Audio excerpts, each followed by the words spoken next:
오늘 우리에게 주시는 하나님의 말씀 요한복음 1장 19절부터 28절까지의 말씀입니다. 우리가 한 목소리로 천천히 같이 읽겠습니다. 유대인들이 예루살렘에서 제사장들과 레위인들을 요한에게 보내어 내가 누구냐 물을 때에 요한의 증언이 이러하니라.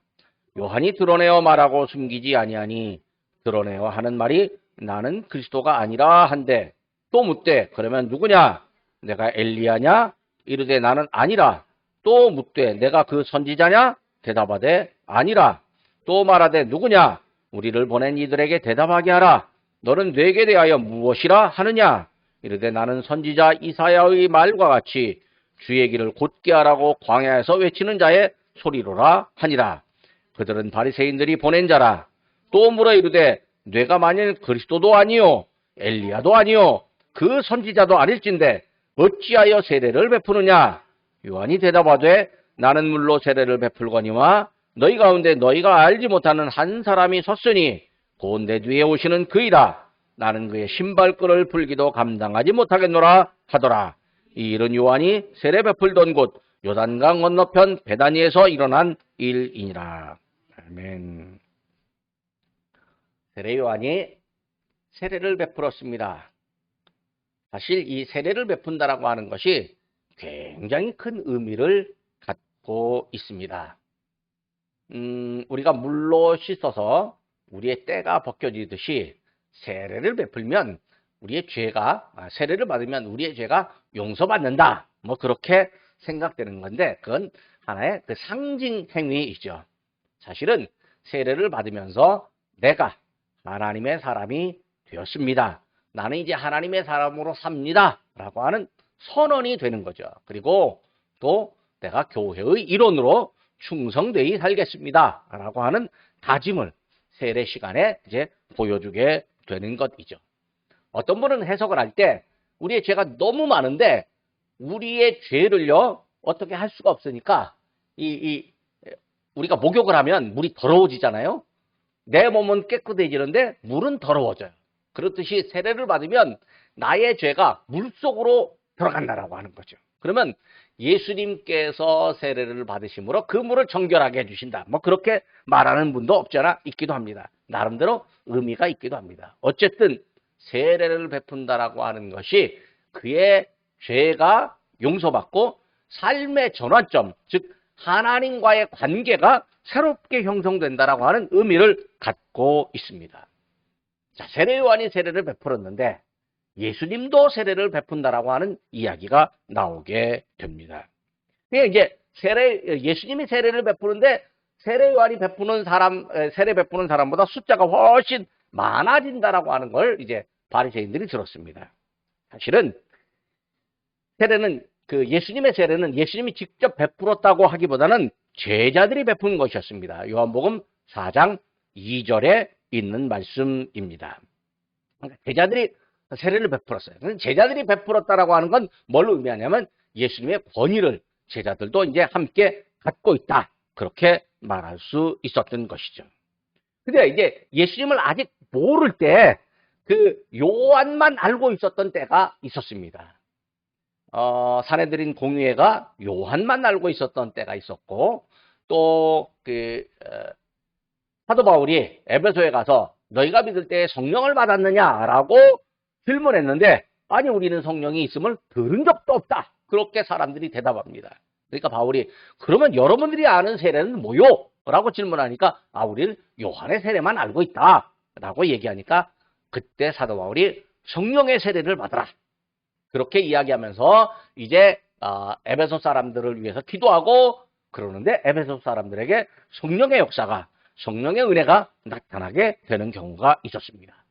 자, 세례 요한은요 어떤 사람이었냐면 아주 그 엘리야의 성정을 가진 사람이었습니다. 아주 불과 같은 그런 그 놀라운 이 성품도 갖고 있었고 그 다음에 이 엘리야의 모습을 세례 요한을 통해서 볼 수 있었습니다.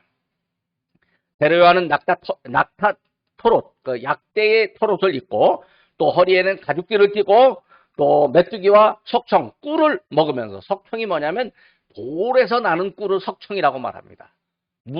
나무에서 나는 꿀은 목청이라고 말하고, 그래서 저는 이제 어린 시절에 석청을 먹었다라고 성경은 외웠는데, 아니, 아무도 목사님들이 석청이 뭔지를 안 가르쳐 주더라고요. 그래서 커서 보니까, 이게 돌 사이에 이제 그 벌들이 집을 짓고 거기서 꿀을 따는 거다라고 하는 걸 이제 알게 되었습니다.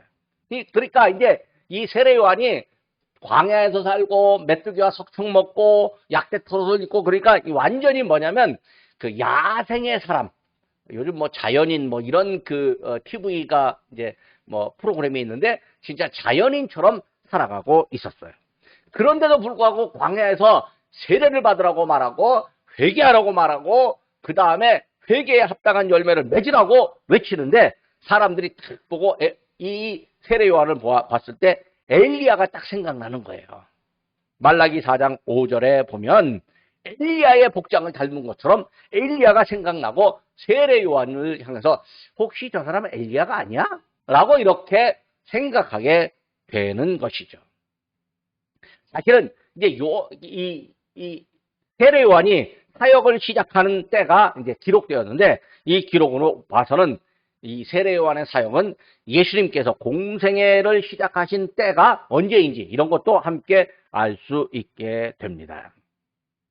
이제 유대 땅, 이 예수님 당시 세례 요한 당시에 이제 이 땅이 세 가지로 나눠져 있었습니다. 남쪽은 유대 땅이고, 중간은 사마리아 땅이고, 북쪽은 갈릴리 땅입니다. 그래서 이제 유대는 누가 다스리냐면 헤롯 왕의 그 장남인 아켈라오라고 하는 사람이 이제 유대를 다스리고 있습니다. 그런데 이 아켈라오라고 하는 사람이 얼마나 악한지, 자기 동생의 부인을 자기 부인으로 삼아버리는 뭐 그런 형태였습니다. 너무 악하니까 유대 사람들이 그 로마 황제에게 부탁을 하니까, 저 사람 없었으면 좋겠다고. 그래갖고 결국 로마 황제가 지명하는 총독이 유대 땅으로 들어와서 이제 헤롯 아켈라오가 죽고, 그 다음에 이제 둘째 아들 안티파스가 이제 나오게 되는 거죠. 그래서 이제 갈릴리와 베레아의 분봉왕이 되었습니다. 그리고 이제 이 사람이 분봉왕이라고 하는 말은 로마 황제가 당신이 그 유대를 좀 다스리라, 우리를 대신해서 다스려라. 이제 외교 또 혹은 국방, 이건 로마 군인들이 알아서 하고, 행정만 이 유대인들이 정말 말도 안 듣는 사람들이고, 유대인들이 하여튼 그 로마 사람들이 와서 다스림에도 불구하고 로마 사람을 완전히 아주 무시하고 있는 거죠. 정말 로마 사람은 사람도 아닌 것처럼 무시하는 거예요. 아니, 식민지 지배를 받는 사람들이, 식민지로 지배하는 사람들은 아주 눈을 이렇게 내려다보면서 아주 무시하니까 어떻게 하면 저 사람들을 다스릴 수 있을까? 그건 유대 왕 중에 한 사람을 세워서 행정을 하도록 해라. 그래서 이제 로마 황제가 말 잘 듣는 유대 사람 하나를 이제 왕으로 세우는 거죠. 이게 이제 분봉왕이라고 하는 거죠. 거의 말해서 이제 어용인 왕을 하나 세우게 되는 거죠. 그런데 이 어용인 왕을 세워도 여전히 유대인들 세계에는 뭐가 있냐면 대제사장이 존재하고 있습니다. 지난주에도 우리가 유대인들이 대제사장을 그렇게 자랑스러워하는데, 우리 예수님이 멜기세덱의 반차를 쫓는 대제사장이라고 그렇게 소개하는 장면을 보았습니다만은, 누가복음 3장 1절과 2절을 보면 유대인들에게 이제 시대적 구분이 나옵니다. 어떤 구분이 나오냐면, 대제사장인데 주후 6년부터 15년까지 안나스라고 하는 사람이 대제사장으로 있었습니다. 그리고 원래 대제사장은 한 번 대제사장이 되면 죽을 때까지 종신직이었습니다. 그런데 웬일인지 예수님 당시에는 살아있는데, 대제사장이 살아있는데 아들한테 대제사장직을 물려주는 거예요. 그리고 또 뭐라고 말하냐면 사위에게도 물려주는 거예요. 근데 사위에게 물려주어도 이 원래 있던 대제사장이 어떤 이 정치적 권위 또 영적 권위를 싹 가지고 있었습니다. 그러니까 그 당시에 대제사장이 여러 명이었는데, 그런데 누가는 대제사장을 딱 한 사람으로 사용하고 있어요. 그러니까 아마도 여러 명이지만 그 중에서 이 대빵이 있고, 이 대빵의 이 말에 따라서 다른 대제사장들이 다 따라하고 있는지도 모릅니다. 그런데 그 이야기는 결국 진정한 대제사장은 한 사람밖에 없다라고 하는 것을 의미하고 있는 거죠. 대제사장의 직분이 넘어가고 있지만 실제적인 영향력은 안나스가 이제 행사하고 있었습니다. 예수님께서 잡히셨을 때도 먼저 안나스에게 데리고 갔습니다. 요한복음 18장 13절에 이제 안나스에 데리고 갔다라고 이렇게 말합니다. 그러니까 이 유대라고 하는 나라가 있잖아요. 아주 독특한 구조를 갖고 있는 거예요. 예수님 당시에 이게 요즘 뭐 전 세계를 보면 어느 나라든지 아주 복잡하기가 이를 데가 없습니다. 정치 권력들이 다 나눠져 있고요. 또 정치 권력들끼리 서로 견제하기도 하고 또 갈등하기도 하고 또 국민들에게 내가 맞다라고 말하기도 하고 그래갖고 뭐 서로 국민들도 막 갈라져 있게 되는 거예요. 그런데 사실은 그게 인간의 욕심에 의한 이 욕심들이 그 안에 다 담겨 있음을 우리가 알 수 있습니다. 이때 세례 요한이 나와서 사람들을 향해서 회개하라, 천국이 가까웠다, 그렇게 선포하고 있는 거죠. 회개하라. 이 회개하라고 하는 건 너 죄가 많으니까 너 죄가 없어져야 된다라고 하는 거죠. 사람들은요, 당신 죄인이야, 당신 회개해야 돼, 이렇게 말하면요 기분 좋은 사람 별로 없습니다. 저도요, 누가 제 잘못을 딱 질책을 하잖아요. 그러면요, 기분이 되게 나쁩니다. 내가 부족하고 내가 실수가 많은 인간인 줄 저도 알고 있음에도 불구하고 누가 저를 향해서 아주 정말 직사포를 쏴버리면 기분이 상당히 좀 거시기 합니다. 이 전라도 사투리로 거시기해요. 언젠가 제 동창생 신학교 1년 선배구나. 같은 정치권에서 좀 이제 그 국회의원들하고 같이 이게 좀 이렇게 밥 먹는다라고 하는 친구가 저한테 뜬금없이 전화를 와갖고 뭐 열심히 자기 자랑을 하는 거예요. 그러다가 내가 따뜻다 못해서 아니 왜 전화를 했는데 그랬더니 왜 전화를 했냐고 물어보니까 하는 말이 선 목사는 뭐 이래서 탈이고 저래서 탈이고 이거 듣다가 신경질이 확 나는 거예요. 그랬고 이보쇼, 잘못 없는 사람이 어디 있어? 그러니까 자기가 국회의원 아무개하고 뭐 같이 대화를 한다는 둥. 그래서 내가 그 아무개 그런 인간들하고 왜 같이 노냐고 내가 됐다 뭐라고 그랬더니 선 목사 기도 많이 하래. 그래서 알았다고, 나도 기도 많이 하겠다고, 당신도 기도 많이 하라고. 그리고 끊었더니 이제 그다음부터는 그래도 한 달에 한번 전화하던 사람이 한 번도 전화를 안 하는 거예요. 아예 안 오는 게 저는 속 편해요. 왜? 전화를 해봤자 서로 대화가 되는 것이 아니라 지 말만 혼자 다 해버리니까 별로 안 오는 게 이제 속 편해요. 근데 이게 요한도 회개하라 그러니까 그게 누구냐면 로마 군인들에게 회개하라고 하고 또 유대인들에게 회개하라고 하고 대제사장에게 회개하라고 하고 살해드린 공예 회원들에게 회개하라고 하는데 그래도 나름대로 좀 의인이고 나름대로 뭔가 이 거리도 있고 나름대로 이 목소리도 좀 이게 크고 목도 세울 수 있고 말이야. 나름대로 이 허리 꼿꼿이 펴고 인사받는 난데 인사받는 사람한테 당신 회개하쇼 이렇게 말하니까 기분이 떨떠름할 수밖에 없는 거죠. 근데 세례 요한이 이게 사실 죽을 수밖에 없는 거예요. 왜? 떨떠름한 사람들이 이 힘을 가진 사람들이 떨떠름한 일을 할 수밖에 없으니까. 근데 세례 요한은요, 이게 이 하나님의 명령에 의해서 그 말을 하는 거죠. 사람들이 좋아하든 싫어하든 간에 하나님의 명령에 의해서 그렇게 말한다라고 하는 건 이건 보통 용기가 아닌 거예요. 저도요, 진짜 힘센 사람 앞에 가서는요, 회개하라고 이렇게 말하기는 쉽지 않을지 모릅니다. 근데 이제 가끔 저도 한마디 합니다. 그러면 제가 하여튼 저도 인생의 고난을 많이 당했는데요. 가만히 보니까 인생의 고난을 당한 게 뭐냐면 저의 인사권을 가진 사람을 향해서 그러면 안 된다고 제가 이제 따져 묻다가 그래? 그러면 내가 뭘로 내가 너를 징계할까? 인사권으로 징계할게. 그랬고 인사권을 그냥 확 행사해버리니까 어떻게 됩니까? 제가 그냥 갑자기 쪼그라드는 거죠. 제가 그 인사권을 가진 분 앞에서 예 알겠습니다.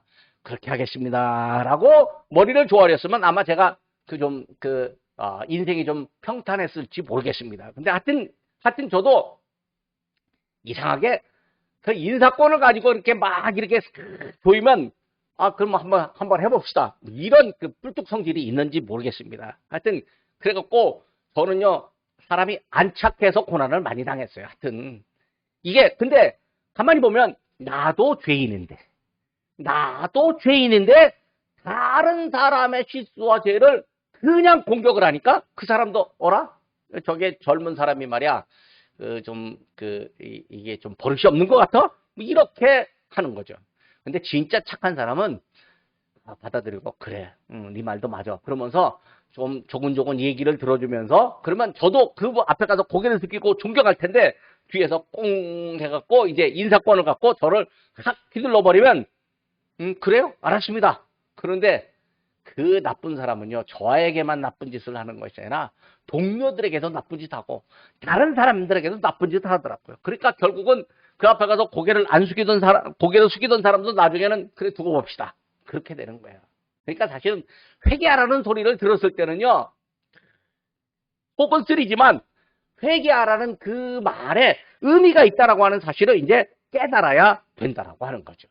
바리새인들이 야, 세례요한이 도대체 저 회개하라고 하니까 저 사람이 누구냐? 저 사람 실체를 좀 알아보자. 그래서 유대인들을 이제 보냈습니다. 다짜고짜 세례요한에게 너 누구야? 이렇게 말합니다. 이게 성경에는 너는 누구냐? 라고 말하지만 우리식으로 말하면 너 누구야? 이렇게 말하는 거예요. 이게요, 질문하려면 좀 겸손하게 누구세요? 어디서 오셨죠? 뭐 이렇게 얘기하면 듣는 사람 기분 안 나쁠 텐데 다짜고짜로 너 누구야? 이렇게 말하면요, 질문하는 사람이 뭐야? 내가 힘이 있다는 거예요. 내가 힘이 있고 당신 아무것도 아니야. 아무것도 아닌 사람이 왜 우리한테 까불어? 이렇게 이제 좀 아래로 내려본다라고 하는 거죠. 자, 볼까요? 멋진 집에 살면서 또 나름대로 권력을 갖고 있죠. 거기다가 율법을 많이 알죠. 또 그 다음에 어떤 전통에 충실한 사람이죠. 사람들로부터 존경을 받죠. 돈도 많죠. 그러면요, 저기 들에서 뭐 털옷 입고 뭐 야인처럼 자연인처럼 행세하는 사람 보고 무시할 수도 있어요. 사람들은 그래요. 내가 어떤 직위를 갖고 있고 내가 돈을 많이 갖고 있으면요, 자기도 모르게 돈 없는 사람, 또 직책이 낮은 사람 무시할 수 있어요. 게다가요, 피부 색깔로도 내가 좀 피부가 허여멀건하잖아요. 좀 까만 사람 보면 왜 그러냐고 또 얘기를 해요.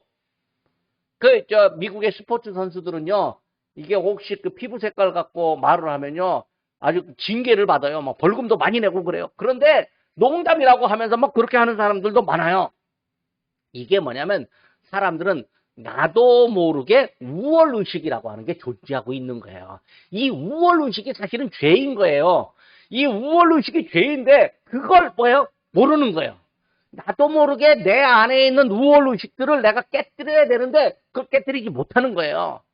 유대인들은요, 거기다가 율법에 엄청 충실한 사람들이었습니다. 하여튼 율법을 잘 지켰어요.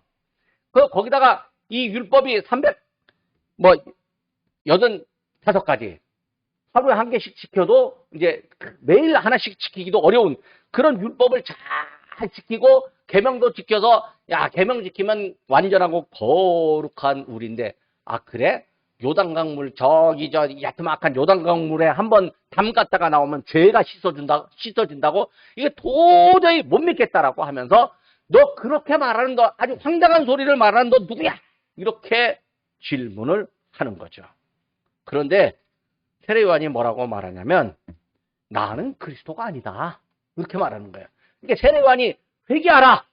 천국에 갖고 왔다. 이 말은 사실은 예수님이 하실 말이에요. 근데 세례요한이 먼저 와서 하는 말이니까 사람들이 생각하기에 너 누구냐라고 하는 말은 혹시 네가 그리스도가 아니냐? 메시아가 아니냐? 이런 뜻인 거죠. 그러니까 나는 메시아가 아니다. 이 얘기는 세례요한을 사람들이 메시아로 오해하고 있었다라고 하는 거죠. 지금도요. 지금 이제 선거철이 됐잖아요. 선거철이 되면요, 저기 교차로에 있잖아요. 차들 세워놓고 마이크로 빵빵대고 떠들어댑니다. 그럼 그 앞에 지지자들이 굉장히 많고 막 박수치고 와! 뭐 이러고 있어요. 세상의 정치에도 희망을 갖고 막 이렇게 떠들어대는 사람이 있는데 저기 세례요한이 있잖아요. 거기서 막 회개하라고 그러면요, 한쪽에서는 불쾌한데 또 한쪽에서는 속으로 시원한 거예요. 통쾌한 거예요. 왜?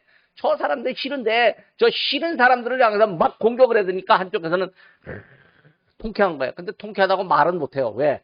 통쾌하다고 말하면 내가 손해를 볼까봐. 그 말을 못하고 있는 거예요. 근데 또 그 통쾌하게 생각하는 사람들은 어떤 사람이냐면, 야, 세례요한 메시아급이네. 급이 메시아야. 이 메시아처럼 보이는 거죠.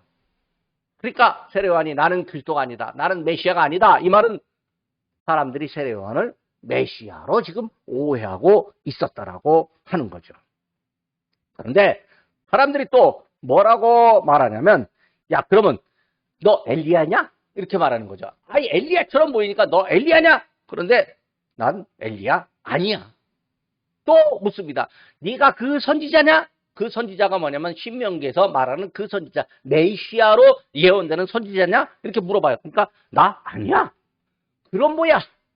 메시아도 아니고 엘리야도 아니고 선지자도 아니면 왜 세례를 베푸는데? 어찌하여 세례를 베푸느냐? 이게 뭐야? 이 바리새인들이 보낸 유대인들과 그 세례 요한 사이에 하여튼 질문, 이 단답 질문들이 오고 가는 거야. 계속. 너 누구야?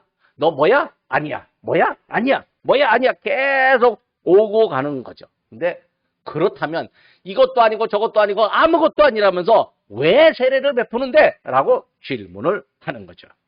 그러니까 하는 말이 선지자 이사야가 외친 것처럼 나는 주의 길을 평탄케 하라고 하나님으로부터 보냄받은 사람이다. 이렇게 이야기하는 거죠.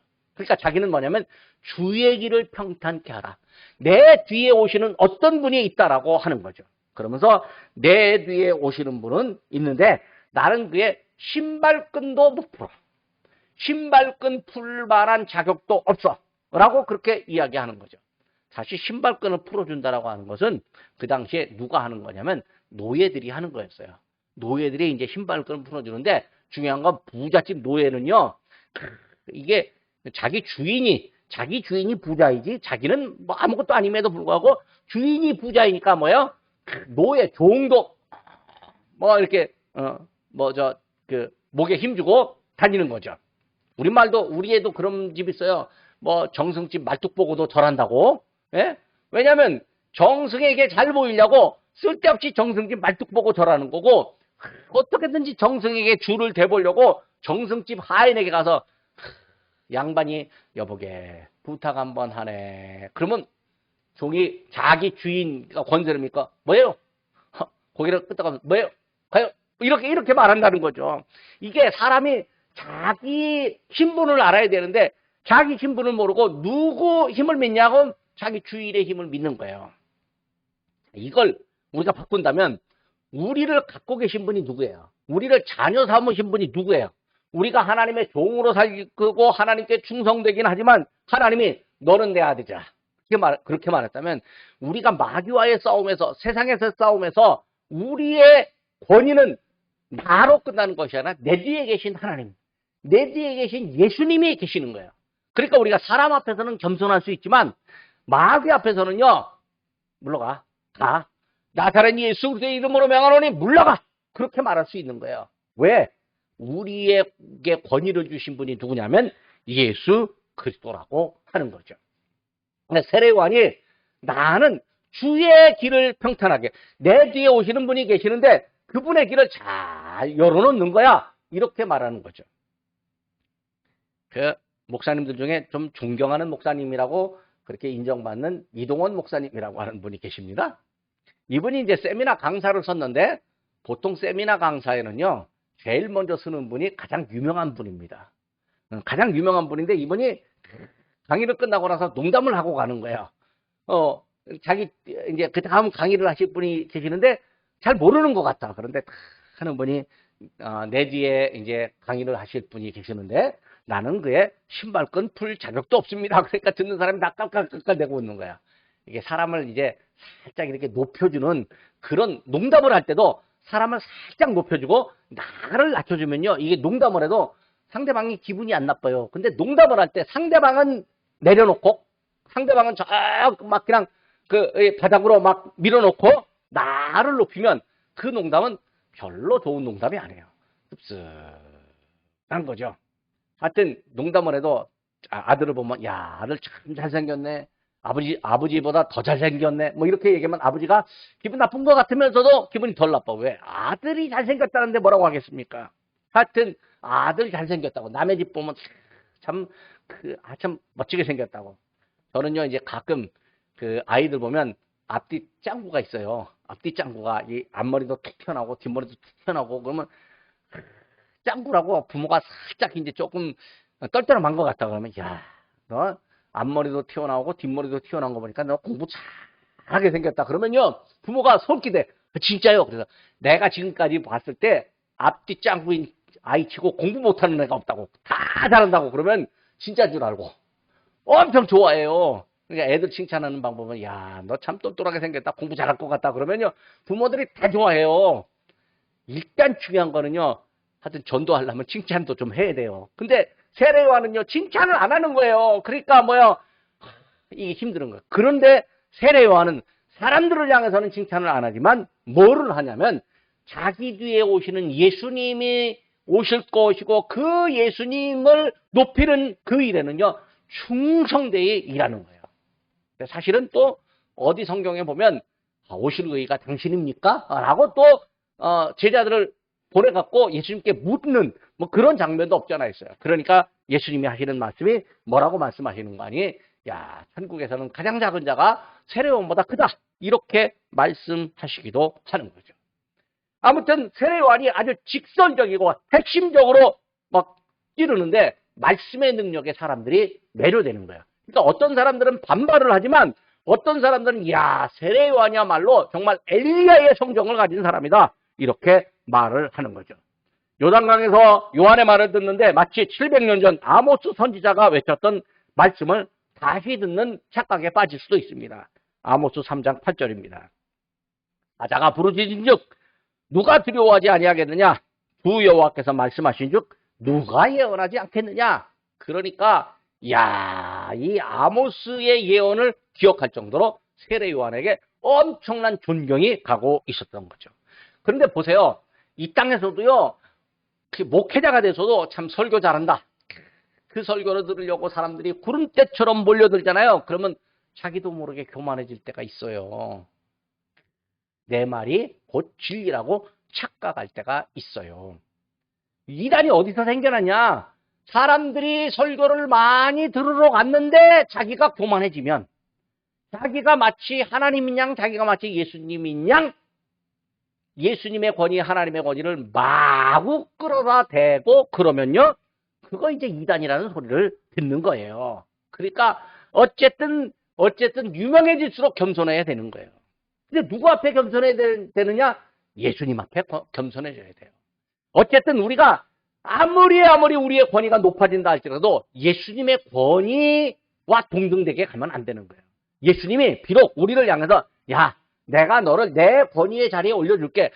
내가 내 오른편에 앉아서 나하고 영원히 함께 왕노릇하게 해줄게. 우리의 예수님이 그렇게 우리를 끌어올려준다 할지라도 그것은 우리에게 주신 은혜인 거지. 내가 잘나서 잘해서 누릴 수 있는 건 아니라는 거예요. 그러니까 그렇게 끌어올려주면 아이고 예수님, 나 같은 사람이 도대체 뭐길래 그런 자리에 올려주십니까? 라고 감사해야 되는 거예요. 목사님이든 뭐 세상에서 잘 나간다라고 하는 사람이든 누구든지 간에 다 하여튼 감사해야 하는 거죠. 그런데 어쨌든 감사하지 않는 사람들을 향해서 세례 요한이 한 칼에 딱 자르는 뭐 그런 형태가 있습니다.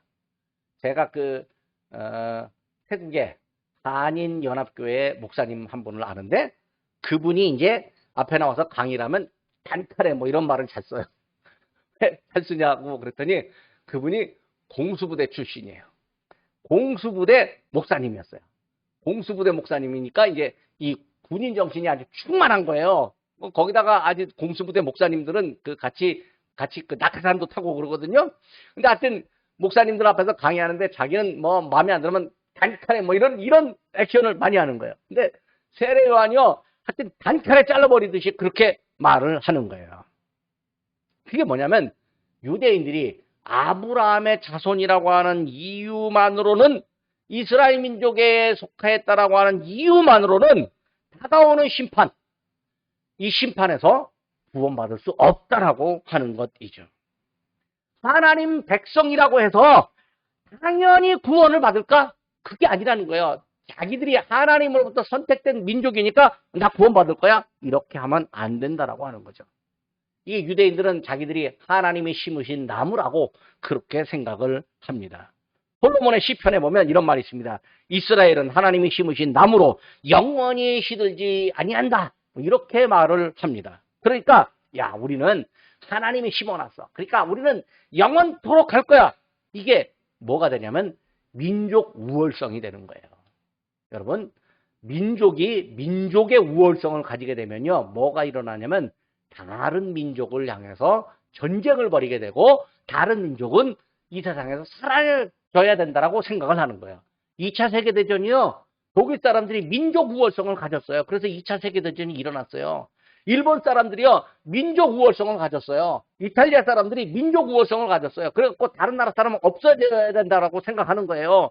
지금 러시아, 우크라이나 전쟁도요, 러시아 사람들이 민족 우월성을 갖고 있는 거예요. 그래서 우크라이나는 없어져야 된다는 거죠. 말로는 우크라이나가 우리를 위협한다라고 하고, 아, 우크라이나 저것도 옛날 우리 땅이야. 우리 땅 회복해야 돼. 라고 하지만, 실제로 그 안에 들어가면요, 민족의 우월성을 갖고 있다는 거죠. 대한민국도요, 대한민국 사람으로서 참 이 민족의 우월성을 가질 수가 있어요. 근데 민족에 대한 자긍심, 이 자랑은 괜찮은 거지만 너무 우월하게 여겨갖고 외국 사람 보면 좀 사람도 아닌 사람처럼, 사람도 아닌 어떤 존재처럼 그렇게 무시해버리면 큰일 나는 거예요. 왜냐하면 이것 자체가 범죄라고 생각할 수 있는 거예요. 근데 유대인들이 바로 그 민족 우월성을 갖고 있는 거예요. 지금 로마 사람들에게 지배를 받고 있으면서도 민족 우월성을 갖고 있는 거야. 그러니까 요한은 이스라엘 혈통이다? 그래서 구원받는 거 아니다. 이렇게 유대인들의 고정관념을 딱 깨트려버리는 거야. 누가복음 3장 9절에 이미 도끼가 나무 뿌리에 놓여 있는데 좋은 열매를 맺지 아니하는 나무마다 찍혀서 불에 던져지리라. 그러니까 유대인들은 우리가 하나님이 우리를 좋은 나무로 심어갖고 영원토록 시들지 아니하고 영원토록 마르지 아니할 거라고 하는데 세례요한이 그 고정관념을 딱 깨트려버리고 당신들이 좋은 나무야? 이미 거기 도끼가 지금 딱 기다리고 있어. 좋은 열매 안 맺으면 도끼로 내리쳐서 그 나무는 사라져.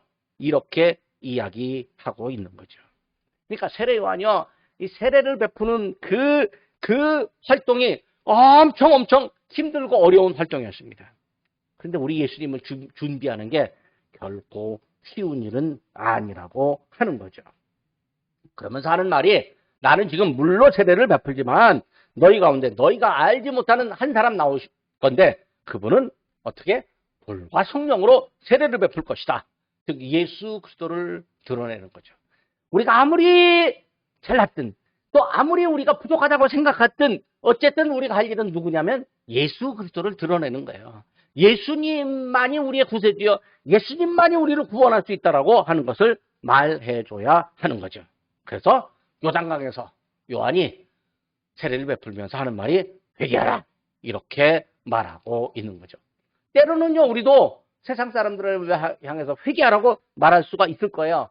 근데 이제 하여튼 회개하라고 할 때 조용히 조곤조곤 얘기할 수도 있고 어떤 때는 좀 크게 말할 수도 있을지 모릅니다. 하지만 어쨌든 그 사람들을 향해서 이 예수님의 심장, 예수님의 마음을 갖고 접근할 수밖에 없는 거죠. 왜냐하면 예수님이 우리 안에 살아계셔야 예수님이 우리의 입술을 열어서 성령께서 우리의 입술을 열어서 말하게 해주셔야 하는 거죠. 자, 여기 이제 마지막에 세례 요한의 장면을 보겠습니다. 이렇게 세례 요한이 있는데 너 누구야? 라고 말하니까 메시아 아니라고. 엘리야야? 아니야. 그러면 어째서 세례를 베풀어? 나는 광야에서 외치는 소리다. 이렇게 말합니다. 그러니까 이 세례 요한이 이런 시대 때 이렇게 살고 있었다라고 하는 거죠. 근데 이 세례 요한의 목적이 결국 뭐냐면 예수님을 드러내는 거예요. 예수님을 높이는 거예요. 자, 여러분, 우리도요, 뭐 세례 요한을 본받자? 아이고, 예수님 본받으면 돼요. 다만 목적은 예수님을 높이는 목적이 우리 안에 있어야 하는 거죠. 우리가 세상 사람들 중에 좋아하는 사람들 얼마든지 있을 수 있어요. 뭐 탤런트도 좋아하고 또 뭐 정치가 누구를 좋아하고 할 수 있어요. 하지만 예수님 아래에 있다라고 하는 사실, 예수님보다 더 높을 수 없다는 사실, 그거 하나만은 분명하게 알고 지나가야 돼요. 그래서 그 사람들도 예수님 아래에서 복종할 수밖에 없는 사람이라고 하는 사실을 우리가 알아야 돼요. 그럼 결국 뭐냐면 내가 예수님께 복종해야 되는 거예요. 내가 예수님께 순종해야 되는 거예요. 왜냐하면 예수님만이 우리 하나님께서 보내신 마지막 권위이기 때문에 그래요. 오죽하면요, 마귀도 예수님 이름으로 물러가라고 해요. 근데 뭐 세상에 뭐 부자 이름으로 마귀 물러가라고 하면 안 물러가요. 절대 안 물러가요. 왜? 마귀는요, 아무리 부자도 바로 거꾸로 넘어뜨릴 수 있을 만한 힘이 있기 때문에. 그러나 우리의 대장 되신 예수님의 이름으로는 마귀도 넘어뜨릴 수가 있어요. 그럼 우리가 뭔데? 우리는 아무것도 아닌데도 우리의 대장 되신 예수님이 나와 함께 계시고 그 예수님이 내게 힘주시고 그 예수님이 당신의 이름을 우리에게 사용하라고 맡겨주신 거예요. 위임해 주신 거예요. 이게 얼마나 놀랍고 감사한 일입니까? 내가 도대체 뭐길래? 난 아무것도 아닌 것 같은데 예수님이 나에게 믿는다라고 하는 그 한 가지만 보고 내가 너에게 나의 권위를 맡겨주겠다. 근데 권위를 맡겨준다고 해서 내 권위가 높아지는 것이 아니라 맡겨주신 그분의 권위가 높아지도록 하는 거죠. 이게 세례요한을 보면서 우리가 깨달을 수 있는 거야. 세례요한을 보면서 깨달을 수 있어요. 근데 예수님은, 그러면 예수님이 오셔갖고 예수님은 당신의 권위를 높였냐? 그거 아니에요. 예수님도요, 보내신 아버지를 높였어요. 하나님 아버지를 높여갔어요. 그러니까 최종적인 권위는 우리 하나님께 영광이 된다라고 하는 거죠. 세례요한의 세례를 보면서 유대인의 이 고정관념이 깨지고 예수님을 높이고 마지막으로 우리 하나님께 영광이 됨을 본다면 우리도 이 땅에서 어떤 일을 하든지 하나님께 영광이 되어야 함을 깨닫게 되고 우리가 무엇을 생각하고 결정하면 야 이게 과연 하나님께 영광이 될까? 라고 한번 고민을 하는 그런 시간들도 가져봐야 하는 거죠. 기도하겠습니다. 하나님 아버지 은혜를 감사를 드립니다. 세례요한의 세례사역을 볼 때 그가 우리 예수님의 길을 평탄하게 하고 예수님을 높였던 것을 압니다. 하나님 아버지, 예수님께서 저희에게 그 예수님의 권위, 예수님의 이름을 사용할 수 있는 권한을 허락해 주셨사오니 저희가 예수님의 이름을 잘 사용할 수 있도록 예수님의 능력, 예수님의 사랑, 예수님의 은혜를 전하고 하나님께 영광을 돌리는 그 일로 우리가 예수님의 권위를 사용하는 믿음의 사람들로 삼아 주시옵소서. 우리가 그 예수님의 권위에 힘입었을 때 우리에게 두려움이 사라지고 온전히 우리 예수님의 이름을 선언하는 그곳에 예수 믿고 구원받고 회개하고 새롭게 믿음의 길로 들어서는 사람들이 훨씬 더 많아지도록 하나님 함께하여 주시옵소서. 저희를 믿음의 사람으로 사용하여 주옵소서. 예수님 귀하신 이름으로 기도드립니다. 아멘.